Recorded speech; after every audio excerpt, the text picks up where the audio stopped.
Praise the Lord. இன்றைய தியானம் பிரசங்கி 7:1-14 வரை. பரிமள தைலத்தை பார்க்கிலும் நற்கீர்த்தியும் ஒருவனுடைய ஜனன நாளை பார்க்கிலும் மரண நாளும் நல்லது.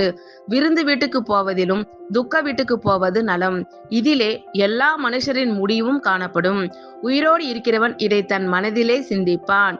நகைப்பை பார்க்கிலும் துக்கிப்பு நலம். முக துக்கத்தினாலே இருதயம் சீர்படும்.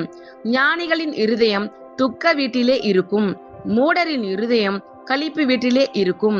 ஒருவன் மூடரின் பாட்டை கேட்பதிலும் ஞானியின் கடிந்து கொள்ளுதலை கேட்பது நலம்.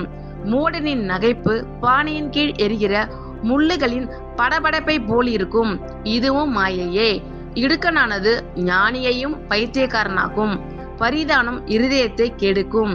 ஒரு காரியத்தின் துவக்கத்தை பார்க்கிலும் அதன் முடிவு நல்லது. பெருமை உள்ளவனை பார்க்கிலும் பொறுமை உள்ளவன் உத்தமன். உன் மனதில் சீக்கிரமாய் கோபம் கொள்ளாதே. மூடரின் நெஞ்சிலே கோபம் குடிகொள்ளும். இந்நாட்களை பார்க்கிலும் முன் நாட்கள் நலமாய் இருந்தது என்று சொல்லாதே. நீ இதை குறித்து கேட்பது ஞானம் அல்ல. சுதந்திரத்தோடே ஞானம் நல்லது.